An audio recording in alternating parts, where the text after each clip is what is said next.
c'était un bon exercice de communication du Premier ministre. Nous comptons qu'il mette la priorité, les préoccupations économiques sur l'agenda. Mais non, ce ban objectif est totalement irréaliste, irréalisable. Et pour nous, si le gouvernement persiste à embêter lui-même, à embêter la population, nous ne prenons pas un miracle économique, nous prenons seulement un mirage économique. Le premier constat, c'est qu'à nos diagnostics, il nous vient de l'avant parce que ce ministre des Finances n'a pas performé. Ce qui nous retenait au sein du MMM, c'est que vraiment c'était un cri du cœur du Premier ministre, qui réalisait qu'il y a une perte de confiance dans ce gouvernement, il réalisait la mauvaise gestion de l'économie par son équipe, que ce soit la façon de traiter l'affaire BAI, que ce soit au niveau de l'accord de non-double position avec l'Inde et Sud-Afrique. Tout indicatif économique aujourd'hui est au rouge. Il peut vendre rêve quand il peut venir dire nous comme ça, qui dans les années à venir, nous sommes capables, dans les 5 prochaines années, de devenir un high income earning country avec une moyenne de 13 500 $ par tête d'habitant. Il n'est simplement pas réalisable avec le chiffre de croissance économique qui nous a. Nous posons la question, mais quand il y a un chiffre de 100 000, création de 100 000 emplois, la dette publique pour appeler à détériorer encore plus, surtout par rapport à le mishandling de l'affaire de BAI. Déjà, la Banque centrale finit des caisses plus de 3,4 milliards de roupies pour payer les employés. Donc, pour un licenciement à venir, le gouvernement peut dire qu'il est pour rembourser le super cash gold, alors qu'il lui-même vient dire qu'il paye suffisamment de cash dans BAI pour payer les autres. Donc, peut faire ça pour sortir, visiblement, dans la dette publique pour augmenter dans les mois et les années à venir. Face à sa situation économique désastreuse du gouvernement, qui lui peut proposer? Malheureusement, rien de nouveau.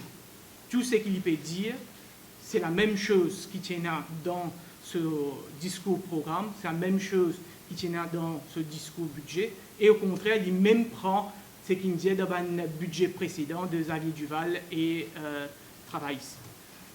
Maintenant, les grands oubliés du discours, qui peinent à un mot le secteur agricole, rien aussi sur sécurité alimentaire, rien sur le développement humain, rien donc sur la formation, sur le training, sur comment améliorer la productivité, rien sur l'environnement.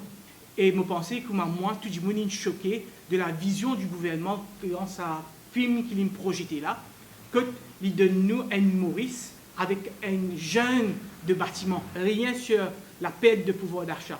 Selon le Premier ministre, la façon qu'il peut sortir de la pauvreté, c'est à travers l'investissement. Nous sommes très sceptiques comment le secteur privé pour trouver les moyens pour faire cet investissement-là, parce que nous connaissons que la plupart de nos gros groupes mauriciens sont déjà surendettés. Nous connaissons aussi que le taux d'épargne est insuffisant à 12% pour mobiliser les ressources qui visent pour accroître l'investissement. Un secteur qui est choquant, qui le Premier ministre, il fait l'impasse totale, c'est les PME.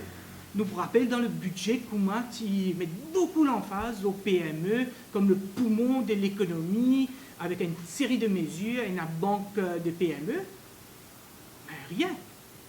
Aujourd'hui, PDAO, comme ça, qui prennent seulement 9 000 nouveaux emplois PME. Mais comment on est capable d'avoir un poumon de l'économie qui crée seulement 9 000 nouveaux emplois? Par contre, nous sommes bien contents que le Premier ministre une cause de l'Afrique. À commencer par nous arrêter que ce qui Maurice lié à une passerelle vers l'Afrique. Maurice, c'est l'Afrique. Et donc, nous vous disons, nos priorités, c'est la solidarité avec tout ce qui touche un problème au niveau de l'Afrique.